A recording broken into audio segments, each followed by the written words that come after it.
Allora, torniamo con gli ospiti che adesso vi presento e inizieremo a vedere anche gli altri aspetti che riguardano la città e purtroppo devo dire, come accade da settimane, ci ritroviamo a discutere ancora una volta, a confrontarci su questo tema, cioè sulla violenza in città. Vorrei però arrivare ovviamente anche ad altro, perché insomma c'è il Comitato Nuovo Via che ha annunciato 2 nuovi ricorsi, c'è un Consiglio Comunale alle porte lunedì, anche se non ha grandi temi, ci sembra di capire.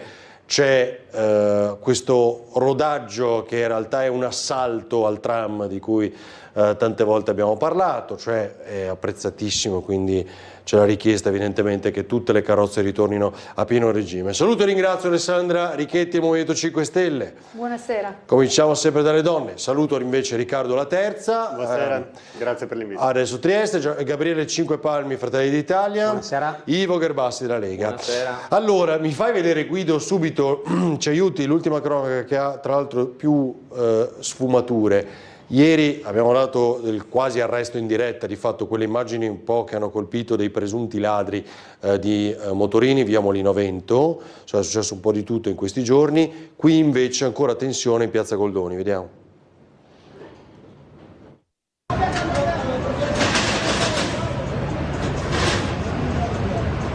Piazza Goldoni ridotta a un ring a cielo aperto, botte fra bande di ragazzini stranieri in piena zona rossa, spintoni, calci, pugni, dei giovani finiscono a terra. L'episodio è avvenuto ieri sera. Dal video girato con un cellulare si notano 10 persone, ma secondo quanto appreso i protagonisti dell'ennesimo episodio violento a Trieste potrebbero essere stati molti di più. Si tratterebbe di minorenni ospiti in case famiglia. Ignoti al momento i motivi alla base del parapiglia, quel che è certo è che si sta materializzando ciò che gli esercenti e i commercianti delle varie zone rosse stanno dicendo da tempo. Appena il presidio di polizia cessa, i facinorosi spuntano come funghi e, complice anche l'abuso di alcol, partono le botte. Mentre i ragazzini se le davano di santa ragione, è partita la segnalazione al numero unico 112. Sul posto sono arrivate 5 volanti della Polizia di Stato, ma i giovani si erano già dileguati, sparpagliandosi per diverse vie della zona. Solo pochi giorni fa, fra il McDonald's di Piazza Goldoni e Scala dei Giganti, si erano scatenate 2 risse, sempre fra cittadini stranieri e minorenni. In quel caso gli episodi erano stati sedati da Polizia di Stato e Polizia Locale. Poi, dopo di fatto un mese, come sapete, è stato identificato, abbiamo già dato notizia, identificato l'aggressore rapinatore di quella anziana, quel video shock, insomma, che aveva colpito e stupito tutti. Però non è a Trieste, cioè se l'è data, no, immediatamente. Questa è un'altra ferita rispetto a quello, cioè va bene, certo, è un'altra ferita rispetto a tutto quello che abbiamo raccontato. Ora, io vorrei capire, è chiaro che qui stasera noi non risolviamo il tema della sicurezza, né possiamo affrontarlo come Consiglio Comunale, se non porre sul piatto certo delle proposte, e tantomeno ripeterci, perché è un po' che ne parliamo. Però siamo arrivati a questo punto qui. Cioè adesso cosa ci racconta Bernardo e non so Gianluca in questo servizio? Cioè che c'è il presidio, quando il presidio se ne va, che sia zona rossa o meno, tac. E quindi... Sì, esatto, Ma era un po' il discorso che avevamo fatto anche noi all'inizio, cioè le zone rosse abbiamo già visto questo tipo di fenomeno in altre città, sono state sperimentate in altri comuni e dimostrano di essere azioni che comunque non sono efficaci. Non lo dice solo, diciamo, il gruppo progressista, il Movimento 5 Stelle o d'altri, ma lo dice il sindacato di polizia, lo dicono operatori sul campo, cioè intanto lo vediamo anche, penso che lo vedono anche i nostri cittadini, nel senso che le risse continuano a esserci, i problemi ci sono e devono essere affrontati, ma queste chiusure così con questi spot non sono efficaci perché spostano temporaneamente il problema. Ed è per questo che abbiamo sollecitato, io ho presentato comunque una mozione che io ritenevo urgente perché voleva sollecitare il problema che non è che si può risolvere solamente con le zone rosse, No, ma dobbiamo mamma. andare a fare una serie di operazioni. Per esempio, una figura di riferimento costantemente presente sul territorio. Cioè il vigile di quartiere, Il vigile, diciamo, che è quello chiamiamola che- come sì. vogliamo, vigile di quartiere, ma attenzione, dietro a questi fenomeni ci sono tante motivazioni e a mio avviso bisogna fare un'analisi seria e corretta, perché gli atti vandalici che abbiamo in giro per tutta Trieste, Valmaura, San Giovanni, cioè le auto bruciate, Sì, le le gomme, abbiamo fatte vedere, no? chiaramente Anzi, settimana scorsa avevamo talmente sono- tanti servizi che non siamo riusciti a vederli tutti. Cioè di problemi ce ne sono tanti. Sì. Trieste, ricordo che è conosciuta anche per le violenze domestiche, per tutta una serie di azioni di cui a mio avviso che bisogna affrontare, e questo era il segnale voluto dalla mia mozione, che però è stata ritenuta non urgente. E non si discute lunedì? Non si discute. Va bene, cosa voleva dire la terza? Il fatto, io non voglio neanche demonizzare, posto che oggi appunto ci ferisce perché se mettiamo le zone rosse, per cui i sindaci non è che sono contenti, no? Perché la certificazione del dire qua c'è un problema, no?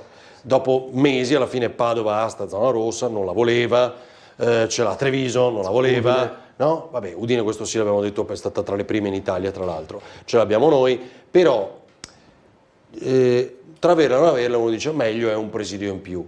Qui però il problema è che non è quella la soluzione, nessuno forse lo pretendeva sin dall'inizio e continua, cioè qua c'è Più che altro, allora, la questione è questa. una valanga secondo me. tale che non sappiamo neanche più come affrontarla. Si diceva prima rischiamo di ripeterci, ma rischiamo di ripeterci perché No, purtroppo infatti. questi episodi inaccettabili, e sono episodi appunto di vario tipo con varie genesi, diciamo così, continuano a ripetersi. Continuano a ripetersi non solo quando la zona rossa cessa di esistere perché finisce il periodo, diciamo, temporale nel quale c'è un presidio fisso delle forze dell'ordine, ma si ripetono purtroppo anche quando la zona rossa, tra virgolette, è in funzione.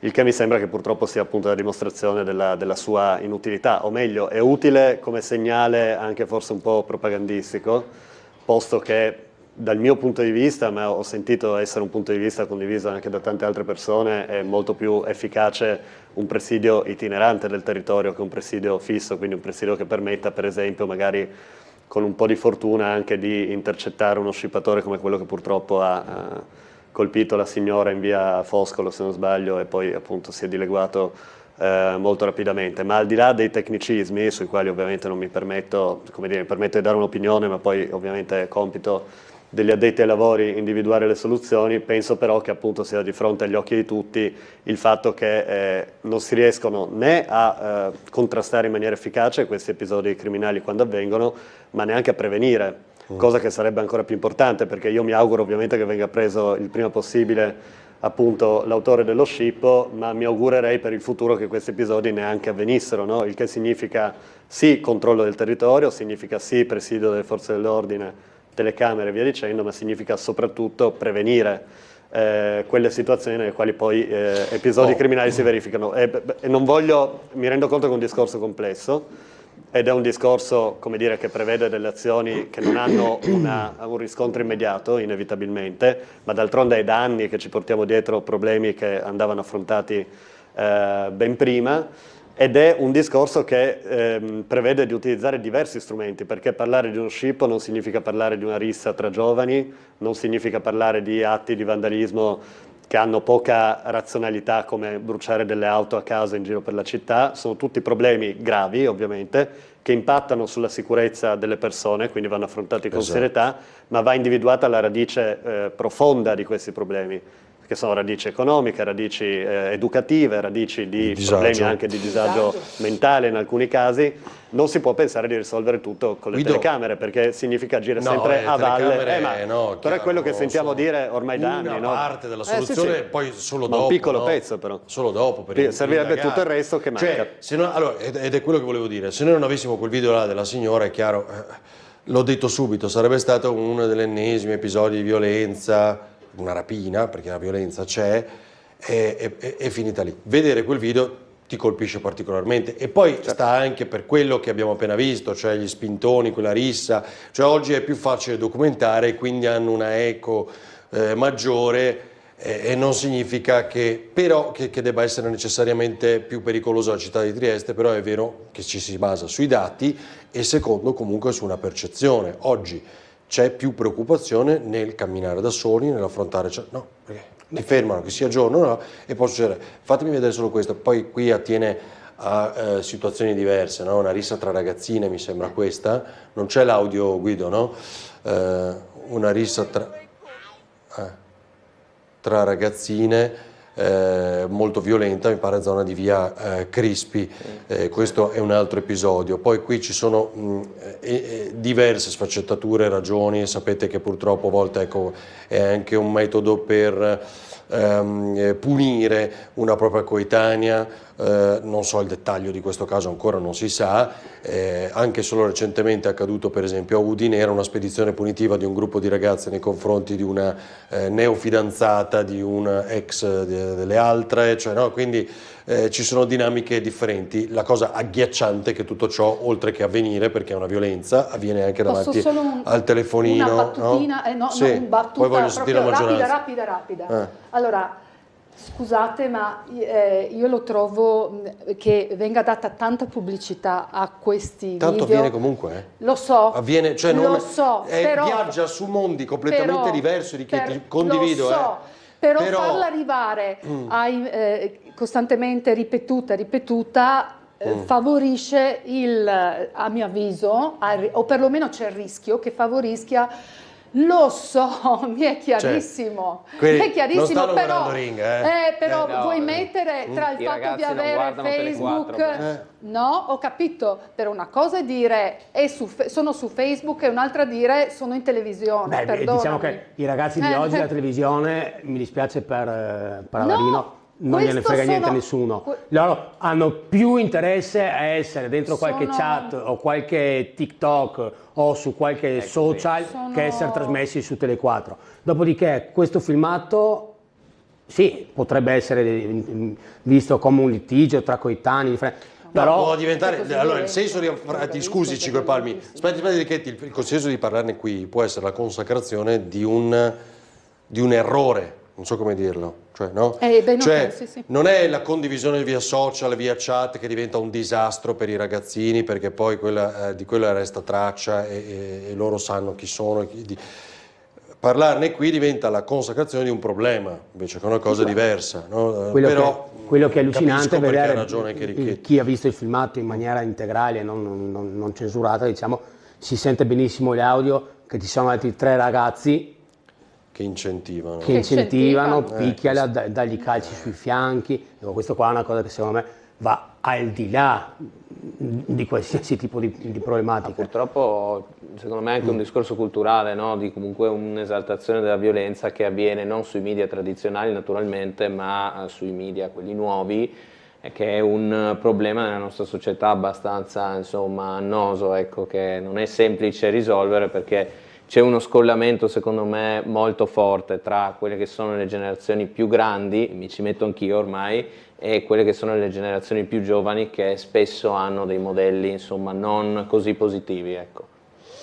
Se posso su questo solo perché avevamo interrotto, poi mi prenoto. No, scusi, non volevo. Oggi mi hanno interrotto tutti. Questa è una rarità.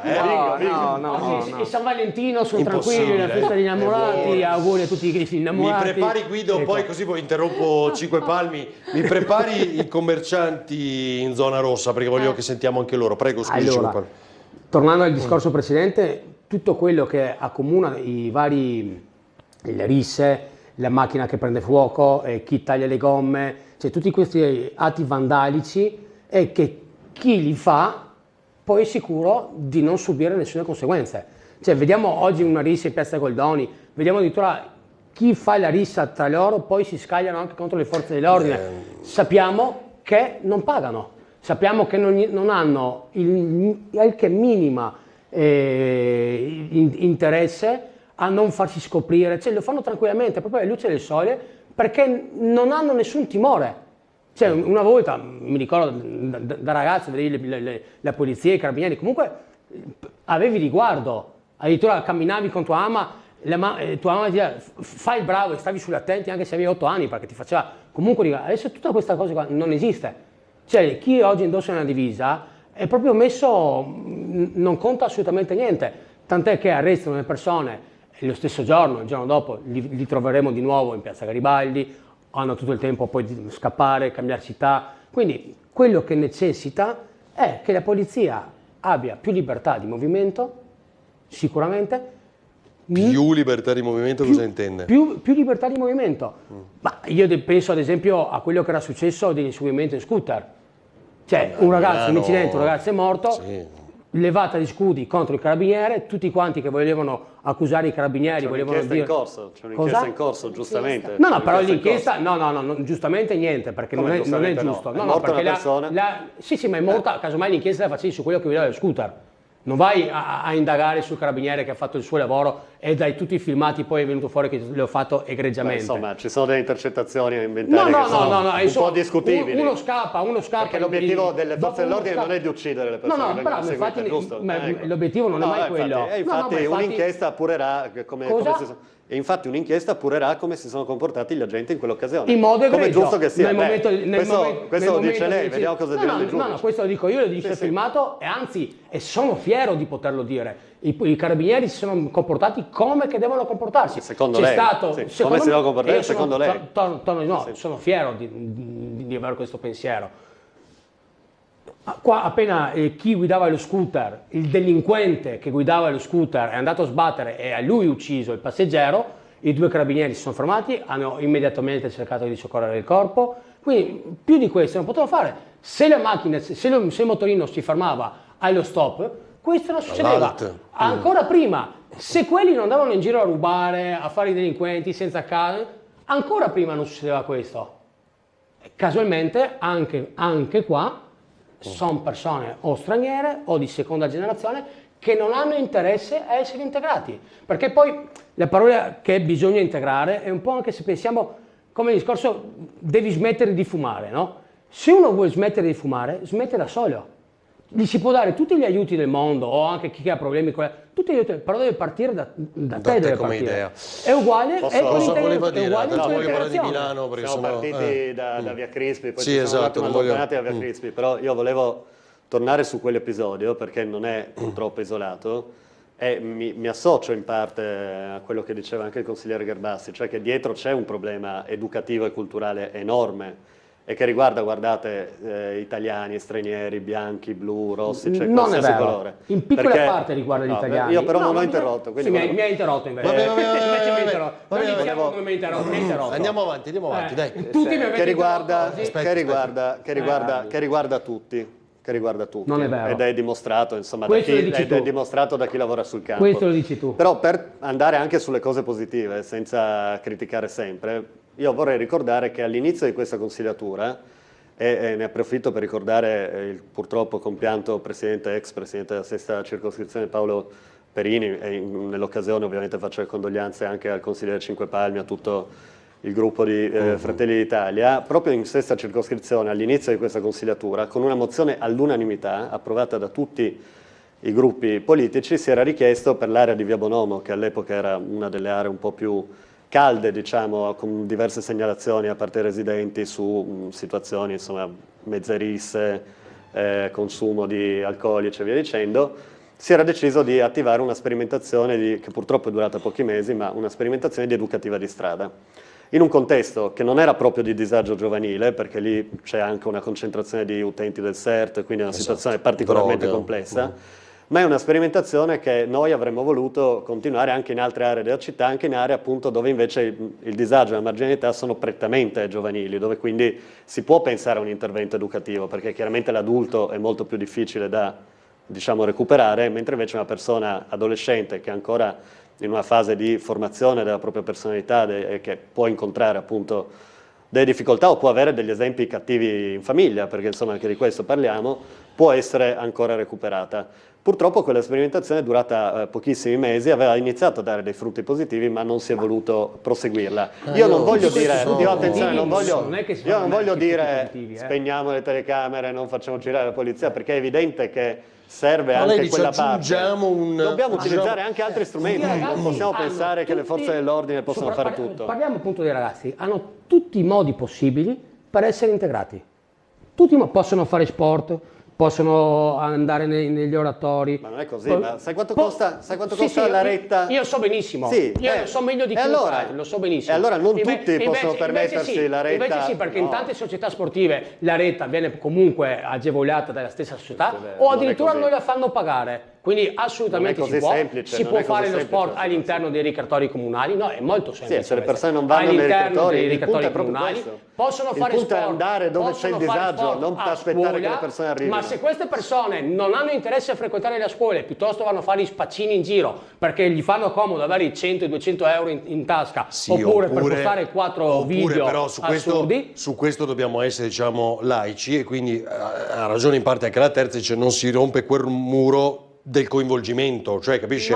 Non immagino magari sto ragazzino che dice sapete che vado a giocare a calcio oggi nella società. Non è mai stato rotto, non è mai stato rotto. Fino a 12 anni fa c'era l'educativo di strada. Qui vi sta facendo una proposta, dopodiché invece sì, perché questo è un altro tema. 12 anni fa era meglio la situazione. 12 anni fa era meglio. Era molto meglio 12 anni fa. Perché c'era una rete di educatori di strada che interveniva lì dove c'era il disagio. Completamente meno stranieri in giro per Trieste. E quindi servirebbe di più adesso, a maggior ragione. Bisognerebbe tornare in un altro tipo di educazione per strada, l'educazione dove che le forze dell'ordine si fanno rispettare. Ma non puoi pensare di dare alla alla polizia responsabilità che non può gestire, di educare le persone. Ma già devono fare tante altre cose. Facciamogli fare altre cose. Arrestare i delinquenti, portarli in carcere, e questi delinquenti devono rimanere nei carceri. Quindi diamo l'ergastolo a chi fa una rissa in via Crispi. Quando fa queste frasi cosa c'entra? C'è la certezza della pena, quanto è? Un mese, 2 mesi, 10 mesi, un anno, 30 anni? E quello deve essere fatto 1 mese, 10 mesi, 30 anni, a seconda di quello che siccome deve essere rieducativa anche la pena,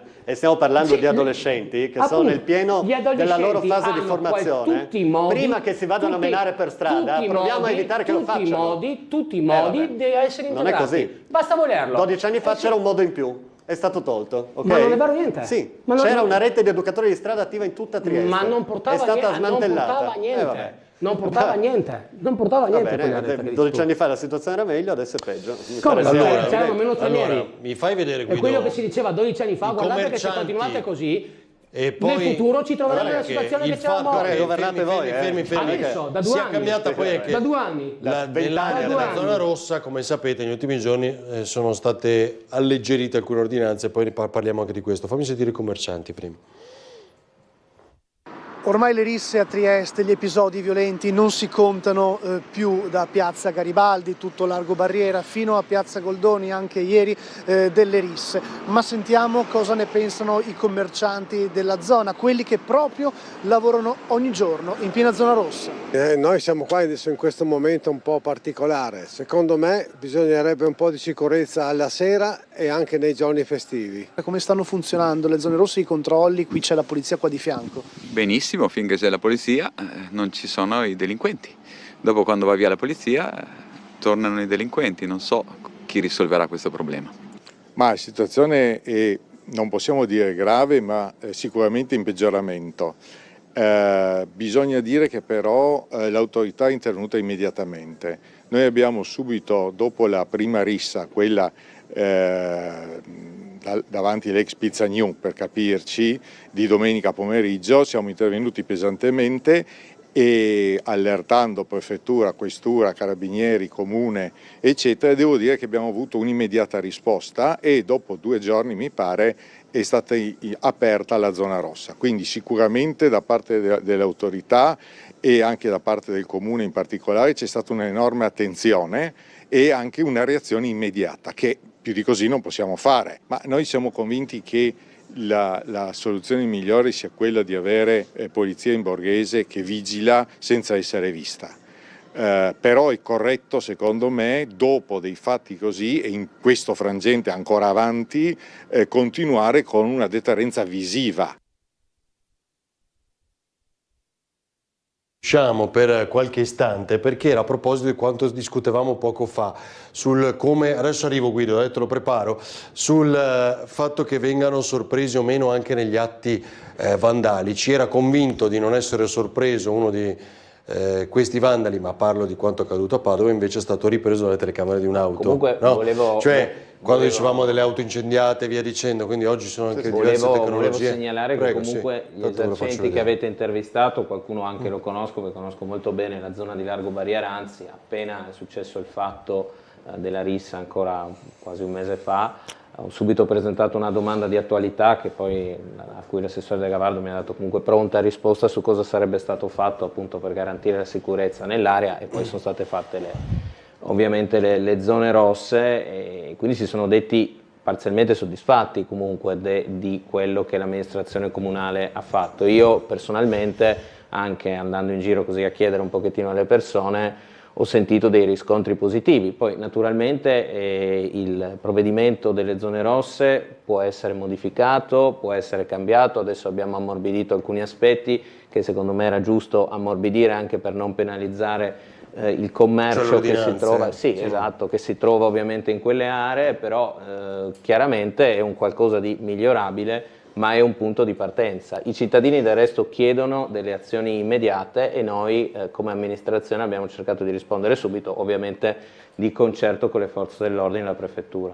Mi fai rivedere la modifica dell'ordinanza, appunto Guido, in modo che sia chiaro a tutti, proprio perché avevamo detto all'inizio si interviene anche con quella che affianca la zona rossa, il problema con una decisione dell'amministrazione comunale, però questo può penalizzare alcune attività commerciali. Vediamo cosa è stato deciso.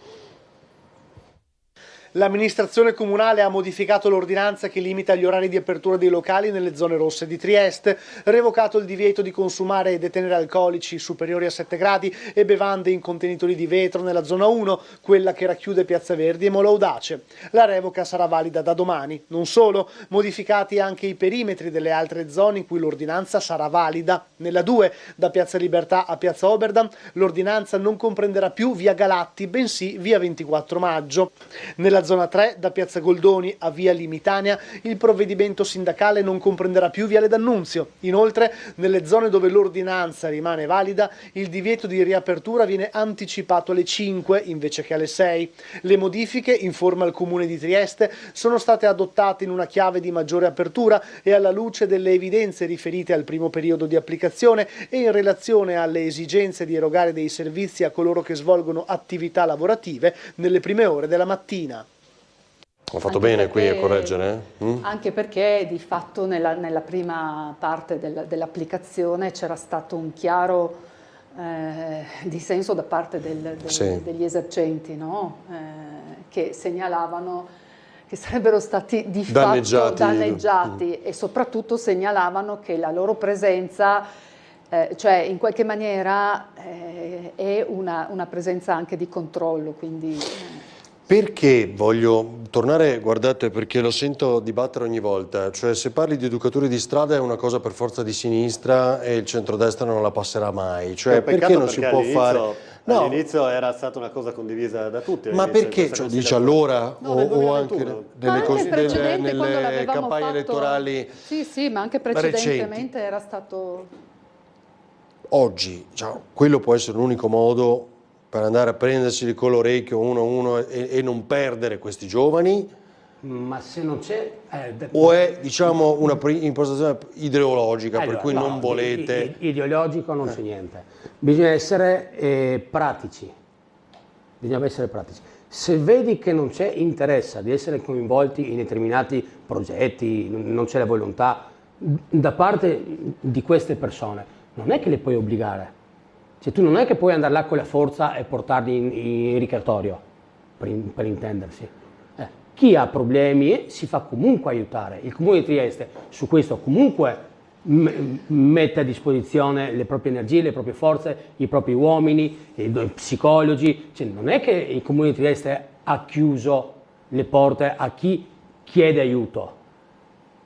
Questo qua anche nelle scuole. Se uno ha qualche problema, può parlare subito col professore, il professore può chiamare lo psicologo immediatamente, quindi non è un discorso ideologico, ma se vedi che non c'è interesse, per che motivo il comune deve aumentare dei costi per poi toglierli da un'altra parte, perché non è che i soldi li stampiamo noi, quindi magari tu vai a togliere agli anziani o a chi è disabile, per andare ad aiutare chi non ha interesse.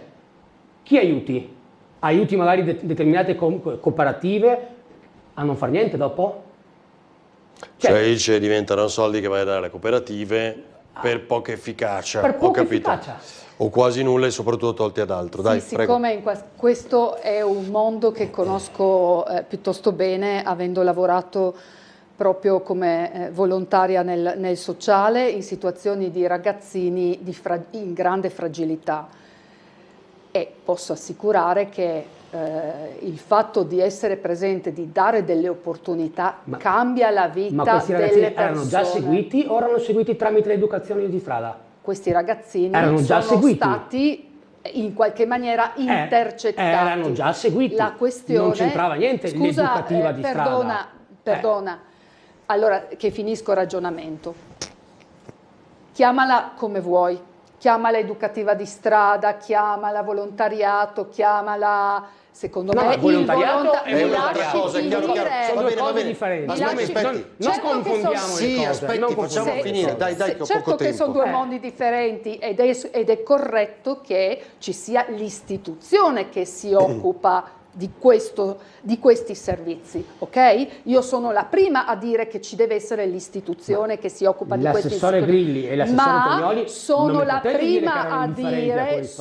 prima a dire che quando ci sono delle condizioni di fragilità tu le devi intercettare. Ma sono già Perdonami, seguiti. non è così. Non seguire è tutti così. è impossibile, no? Non è Proviamo a fare un po' meglio. Allora, il il fatto che non si stia, che devo togliere dei soldi a determinate persone per cercare di aiutare quattro delinquenti. Fermo lì 5 palmi, se no devo mandare la pubblicità. Dai, concludere. Molto semplicemente io ritengo che il compito delle istituzioni sia essere presente in questa perché la selezione, quelli che stanno e anche all'assessore Tognoli, lo si può dire, no? Allora, ci sono state determinate misure che hanno più dato quello che sto diciamo, cercando di dire e tu stai cercando di interrompere, quello che sto cercando di dire e che tu stai cercando di interrompere, che gli interventi che vengono fatti sono in un certo numero contingentati, perché quella è la cifra che viene messa. Allora, nel momento stesso che di fronte a un abbandono scolastico nel momento stesso mi lasci finire su questo, perché è importante. Allora fermi, io voglio capire una cosa, aspetti 5 palmi, concluda la prego perché devo sentire anche... Quello che volevo dire, nel momento stesso che chi sta facendo il servizio di intercettare questi minori deve scegliere tra i minori che sono in criticità e ne sceglie proprio il numero che è possibile, perché che sono non si può 15, fare con pochi fondi, lei dice, sono i fondi che vengono dati. È chiaro che il problema non è risolto, signori. Va bene, fermo. Allora non diciamoci che va tutto bene. Mi dice una cosa, quali sono... No, risponda a me perché sennò state avanti 2 ore adesso. Allora, quali sono le cose che ha fatto Tognoli, l'assessore sociale, che non vi piacevano? Potevano piacere più al centro-sinistra che a voi? Tutto quello che fa per noi va benissimo. È accaduto che soprattutto in posti di bilancio magari determinate cose poi sono magari state indifferenti, che a nostra visione erano un po'... Quali? Dica. Ma no, adesso quello che gli ha fatto va tutto bene. Interessante. Però non mi dà la notizia, no? Perché ha capito che dai la terza. Vorrei tornare sul punto perché è vero che è una questione pratica e proprio per questo bisognerebbe evitare di affrontarla con delle lenti assolutiste, per cui se dei ragazzini fanno una rissa allora dobbiamo buttare via la chiave o mandarli fuori dall'Italia, anche se magari sono italiani. Ma chi ha parlato di mandare fuori la chiave? Lei ha detto prima bisogna buttarli fuori dall'Italia. Andiamo a vedere, allora, tornando al tema, la questione è proprio questa, cioè la questione è che ci sono dei servizi Che siano bene o mal gestiti non è tanto questo il punto adesso, anche perché in alcuni casi sono sicuramente, come dire, ci lavorano delle persone assolutamente competenti. Il problema è che sono dentro un ufficio, dentro una struttura che può essere una scuola, un ricreatorio, quindi ci vanno le persone per strada a intercettarli. La strada, questo è il tema. Cioè noi dobbiamo, le istituzioni devono stare dove c'è il disagio, dove ci sono i problemi, per risolvere i problemi, non per alimentarli, per risolverli e per prevenirli. Questo è l'obiettivo delle istituzioni. E il Comune di Trieste ogni anno ha milioni di euro di avanzo di bilancio. Cioè ogni anno ci sono milioni di euro che il Comune non riesce a spendere. Investiamoli, ma non 1 milione di euro, investiamo qualche decina di migliaia di euro, come abbiamo fatto in Via Bonomo, nelle zone più critiche della città, per fare delle sperimentazioni che hanno già dimostrato in passato di essere concretamente utili. Tognolli, perché insomma è un dibattito che va avanti da diverso tempo. Sono velocissimo, secondo me comunque i binari sono 2, giustamente diceva anche il collega Cinque Palmi, bisogna andare a reprimere quelli che sono i fenomeni criminosi, perché non è che si può pensare di andare sempre con le buone. Poi naturalmente anche il discorso dell'educazione, quindi di un implemento di quelle che possono essere le attività dell'amministrazione per cercare di evitare queste forme di disagio giovanile ci può anche stare, non ovviamente a detrimento dei nostri cittadini. Ecco, spesso, e c'è da dire la verità, tanti di questi problemi che abbiamo sono importati. La città di Trieste in sé non è scevra di problemi, ma molti sono importati da altre parti. Ecco. Pubblicità, dopo vedremo tram e cammino via, tra poco.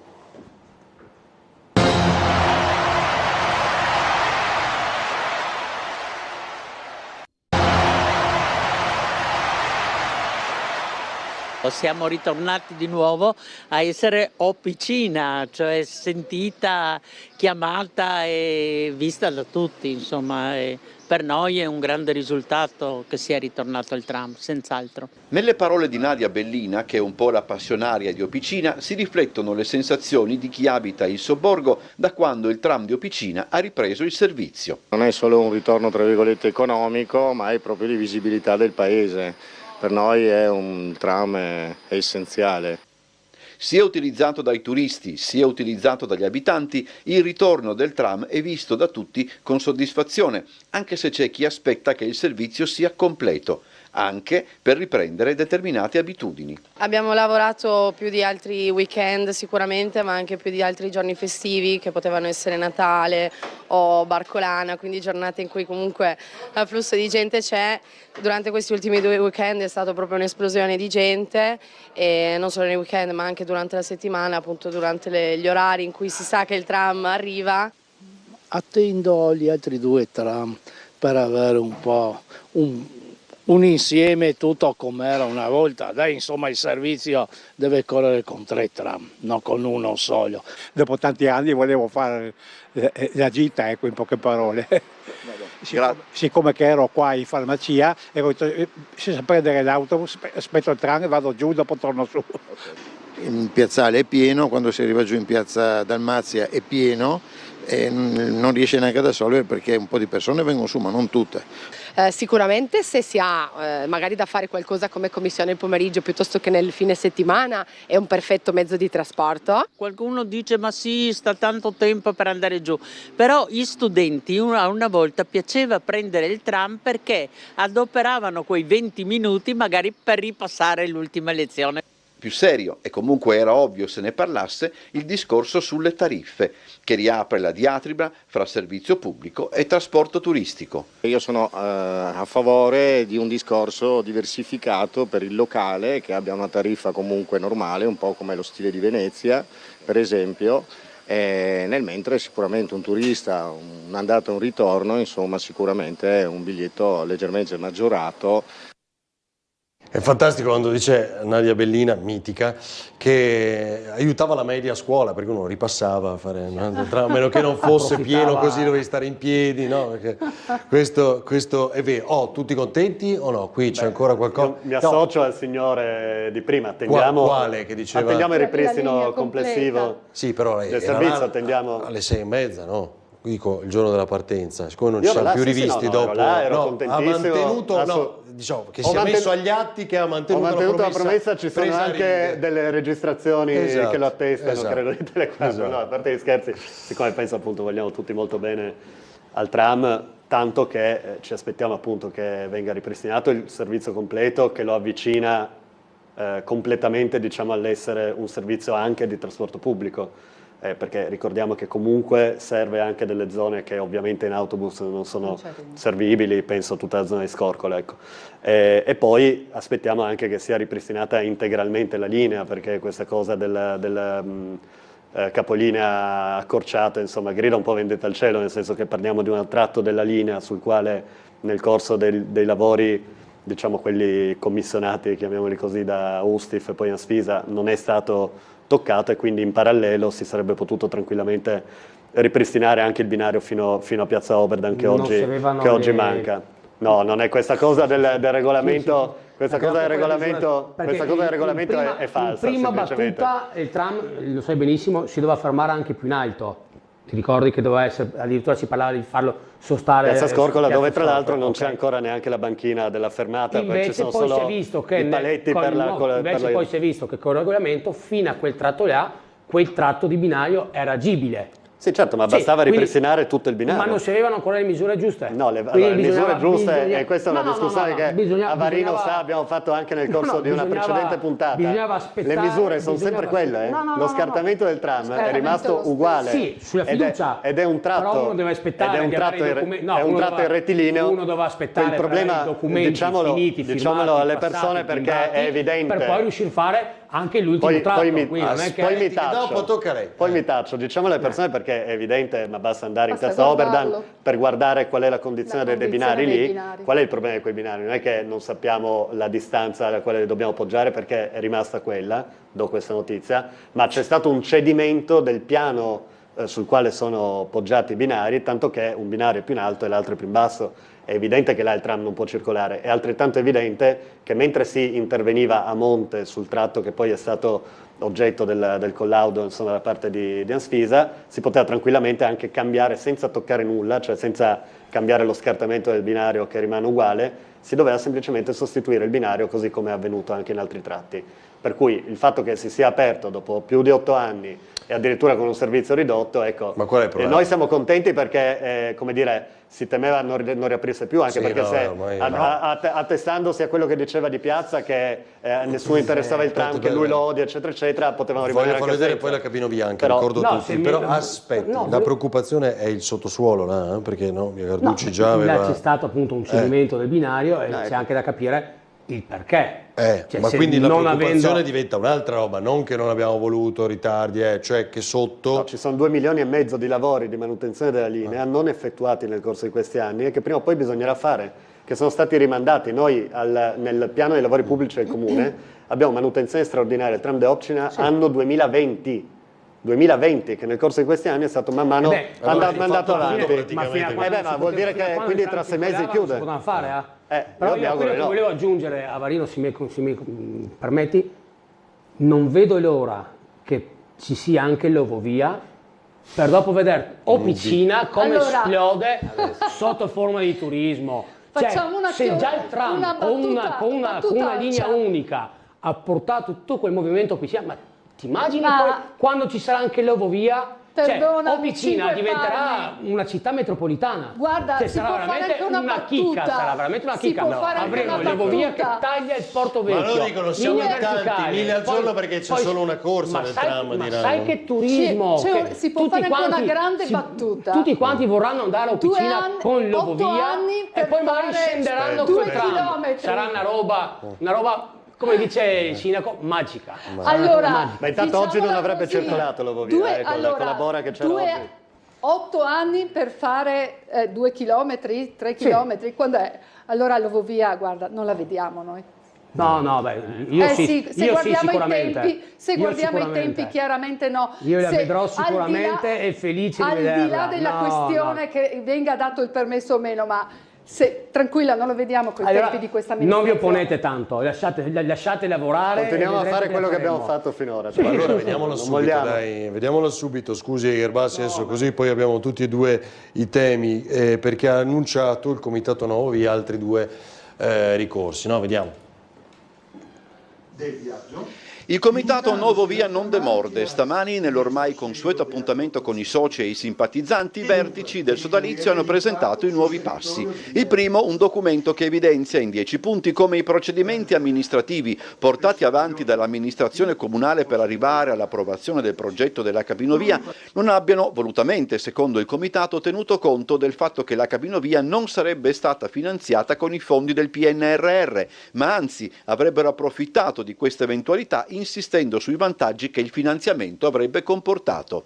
È un dossier che riguarda tutte le procedure amministrative fin qui seguite per questa annosa vicenda del progetto. C'è dell'altro, i ricorsi, che tornano alla ribalta dopo i pronunciamenti del TAR dello scorso dicembre. Abbiamo presentato altri 2 ricorsi, uno delle associazioni ambientaliste e uno dei residenti, in merito alla delibera approvata dalla Giunta Comunale sulla valutazione ambientale strategica. Al momento, sempre per quel che concerne i pronunciamenti del TAR, il Tribunale amministrativo ha ricevuto la documentazione da parte della Regione per quanto di sua competenza, che il Comitato sta valutando a sua volta per arrivare alle proprie controvalutazioni in merito.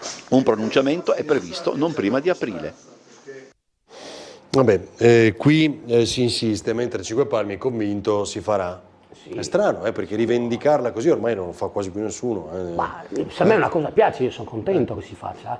Non può non piacere, non vedo nessun motivo che bisognerebbe non farla, insomma, porta solo vantaggi, sia a livello di spostamenti, a livello di inquinamento, cioè non vedo niente che può essere contro, ecco. Una come controindicazione, nessuno. Io intanto mi auguro che, visto che è stato preannunciato che arriverà la variante urbanistica in Consiglio Comunale, mi auguro che ci sia il buon senso, ma anche solo per una questione veramente meramente legale, di non procedere con l'approvazione della variante fino a quando non si avranno tutte le sentenze del TAR. Lo dico in generale come commento, perché sarebbe opportuno, così, prassi di buona amministrazione, farlo, ma anche perché le precedenti sentenze del TAR hanno dimostrato che in più parti l'iter amministrativo che è stato seguito sia dal Comune che dalla Regione è stato sbagliato, è volutamente sbagliato, cioè fatto male e precedendo, diciamo, alcuni passaggi rispetto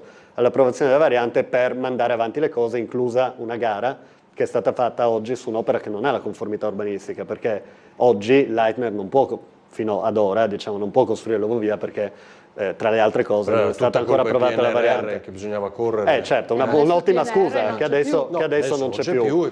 Non solo, ma l'ultima sentenza del TAR che ha costretto la Regione a ritirare l'autorizzazione all'esercizio dell'Ovovia non ha nulla a che fare col PNRR, cioè quella procedura là è sbagliata, appunto, cioè la Regione non avrebbe mai potuto dare il via libera in assenza di conformità urbanistica. Però per tornare poi ai temi, perché qua sembra che siamo su un piano tecnico, anche se in realtà fa parte della sostanza di quello che fa un'amministrazione, è molto importante questo discorso legato alla valutazione ambientale strategica, perché le osservazioni che sono state fatte ormai da diverso tempo dal Comitato tengono insieme 2 aspetti fondamentali di questa vicenda. Da un lato il danno ambientale, che è stato certificato anche dalla Regione, cioè anche la Regione ha detto c'è un impatto ambientale negativo dalla realizzazione dell'Ovovia, che è quello dell'abbattimento degli alberi. Tra l'altro gli abbattimenti degli alberi ne vediamo ogni giorno, ieri sono stati abbattuti i pini sanissimi del porticciolo di Grignano dopo che la Regione aveva dichiarato a ottobre che non avrebbe abbattuto neanche un albero, quindi si continuano a prendere in giro i cittadini, ma dall'altro... No? Anche Grignano è Regione. Quella è Regione, sì. Regione con l'avallo del Comune, ovviamente. Quindi da un lato impatto ambientale negativo e dall'altro i numeri elaborati sul presunto abbattimento della CO2 derivante dalle auto che non circolerebbero più perché le persone prenderebbero l'Ovovia, che è stato dimostrato che sono tecnicamente sbagliati, cioè sono proprio fatti male i conti dal punto di vista aritmetico. Quindi se tu prendi da un lato un impatto ambientale negativo, dall'altro ci costruisci sopra un ipotetico e assolutamente raggiungibile impatto positivo derivante dalle auto che non circolerebbero più, è evidente che puoi dire vabbè, alla fine ma la somma è positiva. Sono sbagliati questi calcoli, lo dice il TAR? No, i numeri che sono sbagliati lo dice la matematica, nel senso che sono stati fatti dei calcoli sull'abbattimento. Chi di urbanistica si occupa, la replica, ricordo anche già allora dell'ingegnere Bernetti, e dice ma dimostratemi che non sono sbagliati, infatti perché è così il ricorso sulla VAS riguarda anche questi aspetti che finora non sono stati esplorati dagli altri ricorsi, quindi io penso che sarà un passaggio decisivo, e penso e mi auguro che questo sogno di Opicina che diventa una metropoli grazie all'Ovovia rimanga nei sogni o negli incubi del consigliere Cinquepalmi e di pochi altri, perché appunto la difesa dell'opera è ormai da molto tempo una difesa d'ufficio, si va avanti per inerzia, ma insomma io mi auguro che a breve si arriverà alla conclusione, al capolinea di questa vicenda, che sia il capolinea giusto, non un capolinea provvisorio, uno definitivo. La stessa impressione? Io in realtà volevo commentare prima una cosa che era stata detta del tram, che quindi mi interessava, poi siete andati avanti, va bene, però diciamo che una proposta interessante che faceva una persona intervistata, che reputo corretta, è quella forse di anche andare a creare 2 biglietti diversi per il tram, uno per i residenti e uno per i turisti, nel senso che il tram sicuramente è un pezzo di storia della nostra città e tutti noi penso lo abbiamo a cuore, perché tutti noi abbiamo dei ricordi con quel tram. Però chiaramente risente ovviamente dell'età che ha e richiede dei costi di manutenzione molto elevati, quindi visto anche l'elevato turismo che Trieste ha, meno male, penso che far ricadere un pochettino di questi costi sul turista, che magari paga appunto una cifra 3 volte superiore rispetto a quella del residente, potrebbe essere una buona idea, anche per ciò che il tram in qualche modo un po' cammini da solo, ecco, da questo punto di vista. Quindi questo mi premeva di dire, ecco, poi prendevo spunto da quello che era stato detto.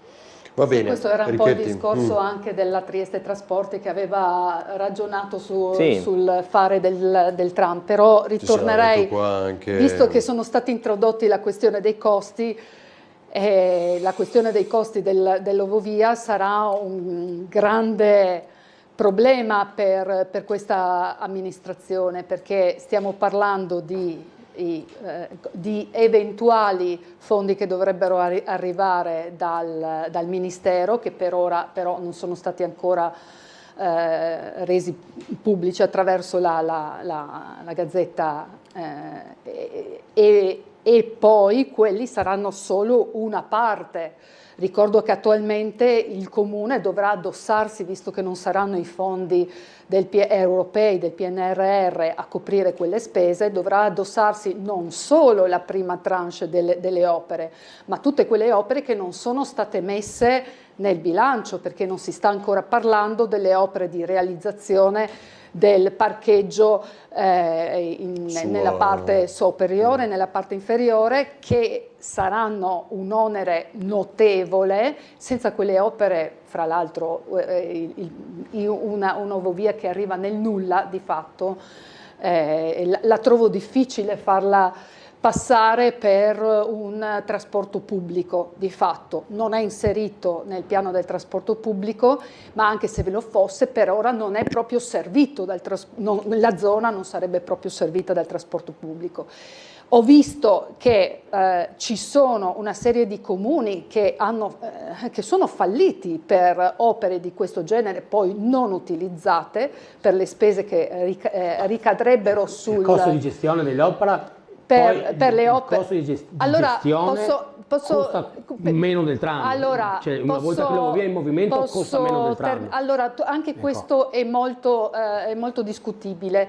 Perché la matematica non mente, come hai detto prima. Anche questo è molto discutibile, perché nei calcoli non sono stati inseriti il fatto che Trieste ha la Bora e che quindi...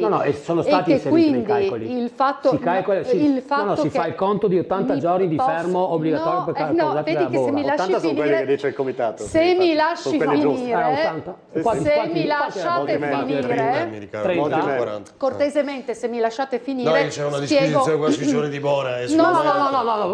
Non stavo facendo riferimento a quell'aspetto, io stavo facendo riferimento a un aspetto di cui nessuno ha ancora parlato, cioè il fatto che ci sia la Bora implica un carico sul cavo che è ben superiore a quello delle manutenzioni ordinarie di tutti gli altri altri impianti che si trovano in giro, e quindi ci sarà la necessità, questo perché ho interagito comunque con il vento chi c'è fa, dappertutto, è anche il vento forte.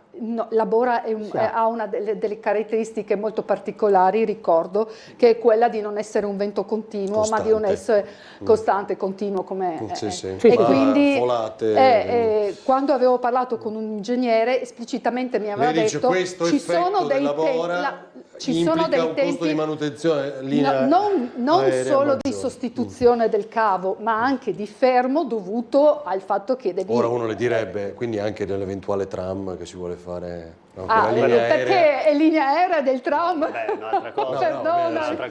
Perdonami. Ogni investimento Ma io mi ricordo che quando avevo fatto questa obiezione all'assessore Bertoli mi aveva risposto: ma non c'è problema, perché noi stiamo mettendo via tutto il costo dovuto alla copertura del PNRR. Questo adesso non c'è più.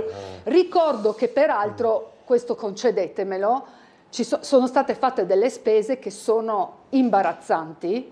Sto parlando di circa 150.000 euro per i progetti della cabina, che per esempio si diceva prima: perché devo togliere agli anziani per fare l'educativa di strada, perché devo buttare via 150.000 euro per tenermi un progetto che non verrà mai realizzato nel cassetto? Sto parlando della cabina di arrivo, della stazione di arrivo, che è un progetto predisposto e che non verrà mai utilizzato. Sì, su questo tra l'altro mi permetto di aggiungere, Poi penso che una cosa la si possa riconoscere, cioè che le 1000 volte che anche qua in trasmissione, magari la mattina a Sveglia Trieste, qualche telespettatore chiamava e diceva: ma perché anziché fare l'ovovia non si riparano i marciapiedi? Nel momento in cui c'era il PNRR noi eravamo i primi a dire: quelli sono dei fondi dedicati alla mobilità sostenibile, noi proponiamo dei progetti alternativi di mobilità sostenibile, però non è che si possono prendere i fondi PNRR della mobilità sostenibile e metterli nei marciapiedi. Adesso invece sì, cioè adesso il Comune di Trieste ha perso i fondi del PNRR. Negavi anche questo? No, ho appena detto che quei soldi potevano essere spesi anche per altro. Per altri progetti di mobilità sostenibile. Ho appena detto che penso che siamo sempre stati, questo penso anche Avarino può riconoscerlo, siamo sempre stati molto corretti nella comunicazione ai cittadini, non siamo andati in giro a dire possiamo rifare gli ospedali o possiamo fare... Adesso invece la situazione è completamente diversa, perché una volta persi i fondi del PNRR del governo, del il Comune, anziché andare a Roma a dire io voglio dei milioni per fare altre cose, è andato a chiedere esattamente i fondi per fare l'autovia.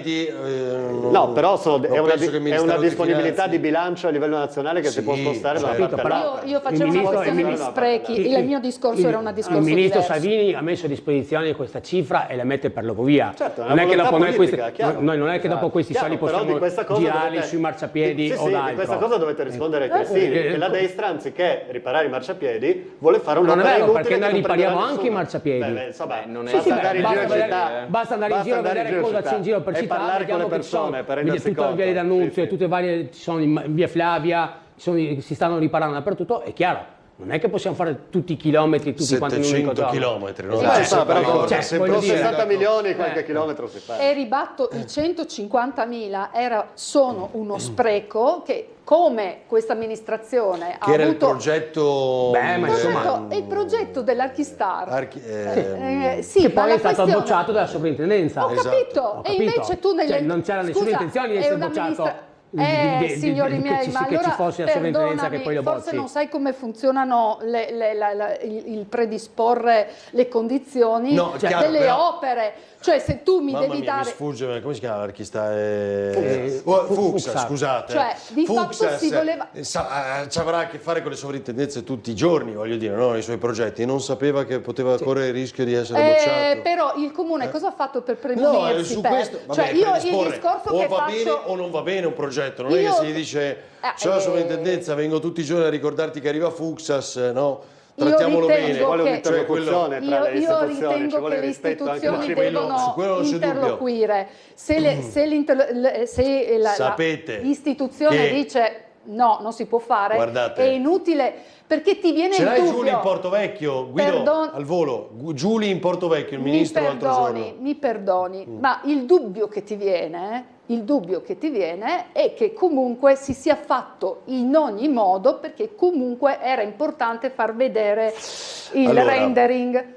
Va bene, certo, sì, però dopo 150.000 euro sì, per ma un è anche una rendering. cosa che ti si ritorce contro, cioè non è che non fosse altro che proprio sui rendering oggi ci giocate larga parte dell'opposizione, no? Come dire, loro presentano Basta solo andare a rendering Grignano e e non vedere fanno. rendering con gli alberi, però- alberi cavai. Insomma, non è molto banale. Fermi. Ecco. Allora, Guido, fammi sapere se trovi Giuli, il ministro. No, lo trovo. Ah, non c'è più. Dove è andato? È tornato a Roma, sì. tornato a Roma. Però dico, già abbiamo il ministro Giuli in Portovecchio. Fatti aiutare, sono là i colleghi. Perché adesso volevo farvi far sentire questo passaggio, perché proprio Matteo Salvini, no? Garbassi, che è venuto qua a Trieste, una battutina sulla sovrintendenza l'aveva fatta. Sì, no? l'aveva fatta, come no? E non ci dimentichiamo il tema che espone magari un po' senza grande agitazione Brutto, però, Massimiliano Federica, Una minaccia. Una quasi, minaccia, una sono battutina. cose brutte. Aspetta, Posso adesso dire, voglio sono sentire. brutte Adesso queste voglio cose, sentire. no? Come Massimiliano Federica aveva detto, io sono per la regionalizzazione delle sovrintendenze, quindi che siano funzionari del territorio, che più conoscano il territorio, non magari da Principio della sussidiarietà, come si dice in linguaggio politico. Diciamo, Su questo ha complicato. risposto il ministro, ma non lo possiamo sentire, giusto Guido? È impossibile. Non dipende da me, un attimo. Ok, no, perché con Umberto Bosazzi proprio questa domanda poi l'abbiamo fatta al ministro Giuli, che era ministro della cultura, in visita al Portovecchio. Cosa diceva Garbassi?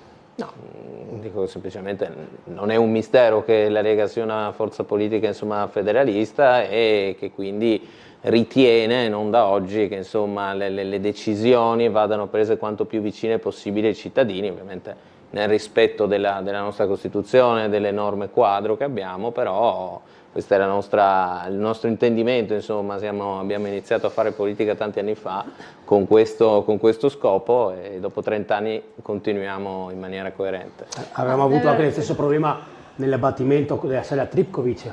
Sì, aveva dato ormai ok, quella dopo qualcuno l'aveva bloccato. Sì. Basta con i pareri vincolanti, cioè come dire, no? Matteo Salvini segnala dal Ministro delle Infrastrutture, Vice Premier, segnale alle sovrintendenze e quindi vuol dire Ministero della Cultura. Detto qui in Portovecchio, dove poi c'era e poi è arrivato il ministro Giuli che rappresenta le sovrintendenze. Sulla Tripkovic, proprio per tornare al tema del rispetto e della collaborazione che dovrebbe esserci tra le istituzioni e che purtroppo non c'è, io ricordo che dopo anni la soprintendenza aveva dato l'ok all'abbattimento di quello che in fin dei conti era un teatro, a fronte di un progetto di riqualificazione complessiva dell'area. Il teatro è stato abbattuto che è diventato ed è diventato un parcheggio. Vabbè, dai, questa è Questa è la situazione. È durato 2 mesi. La sovrintendenza ha detto va bene, purché riqualificate, siamo nel 2025 e c'è la ghiaia. Sì, va bene. A posto, ma non è diventato un parcheggio. questa è la fiducia e la collaborazione che c'è. Quindi anziché minacciare la sovrintendenza perché fa il suo lavoro, bisognerebbe invece ascoltare e collaborare, perché se la soprintendenza dice c'è un vincolo architettonico paesaggistico in Portovecchio per cui l'ovovia, che sia tonda, quadrata, diagonale, quello che vuoi, non la puoi fare perché c'è una prospettiva da tutelare, tu devi stare a quelle regole, non è che puoi minacciare. Quel riferimento di Salvini fatto qui fosse anche la sovrintendenza che si è messa di mezzo sul tema Cabinovia. Vediamo il ministro che fa il suo lavoro sul tema Cabinovia, non che si è messa in mezzo, perché che fa il suo lavoro. Ha chiesto anche questo passaggio. Dai, vediamo, ministro della cultura. Ho dovuto trattenere un po' di emozione, è impossibile non emozionarsi ed è necessario che più persone possibili vengano a emozionarsi qua. Non è rimasto indifferente il ministro della cultura Alessandro Giuli alla visita del museo istriano al magazzino 26, uno dei momenti più intensi della tappa in Portovecchio stamattina. Accompagnato dal sindaco e dai vertici dell'IRCI che hanno invitato il ministro ad una visita più completa, Giuli ha visto ma soprattutto ascoltato e fatto proprie le storie raccontate dalle masserizie. La visita del ministro è stata anche l'occasione per constatare lo stato dei lavori dall'interno dell'area del magazzino 26, quelli esterni e quelli interni Terni erigendo Museo del Mare. Parlando con il sindaco di Piazza, Giulia ha anche accennato ai nuovi rapporti che dovranno instaurarsi fra enti locali e sovrintendenze, par di capire alla luce di una minore rigidità da parte di quest'ultime, nel rispetto delle realtà da conservare. E questo avverrà in una logica di collaborazione fattiva e concorde tra il MIC, il Ministero della Cultura, le sovrintendenze e gli enti locali. Entro la fine della legislatura, secondo il Ministro, il nuovo protocollo dovrebbe essere predisposto. Non è poi escluso che proprio alla luce di tutto ciò possa essere affrontata anche la questione cabinovia. Conosco il progetto quanto basta per pensare che bisogna approfondire, ripeto, senza alcun pregiudizio. Quindi bisogna dialogare, perché il progetto ha una sua logica, può avere anche una sua, oltre che utilità, bellezza nel pieno rispetto del paesaggio. Il ministro della cultura, poi vabbè, governo di centrodestra, governo della Meloni. Si esprime con molti dubitativi. Con molti Voi vedete dubitativi. Forse vediamo. È la centralità del pensiero solare, capisce? No? Come direbbe Giuli. Cioè, se non vedete il pensiero solare della cabinovia, da dove lo vedete?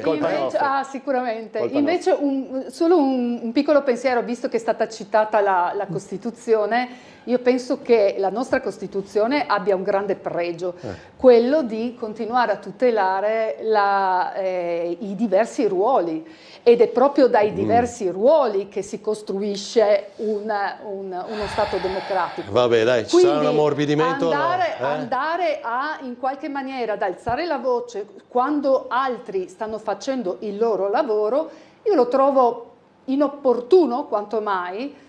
Però anche i tecnici del comune fanno il proprio lavoro e qualcuno alza la voce contro i tecnici del comune. Proprio che sono dice funzionari come quelli della sovrintendenza, funzionari serie B, funzionari serie C, non ho chiarito secondo me sufficienza. Tutti quelli che lavorano come funzionari hanno il massimo rispetto. No, solo una battuta. Chi lavora come funzionario del comune secondo me deve avere lo stesso medesimo rispetto. Siccome non ha colto, è questione di potere, è questione di potere. Chi ha il potere ovviamente deve stare attento come lo gestisce quando si confronta con altre realtà.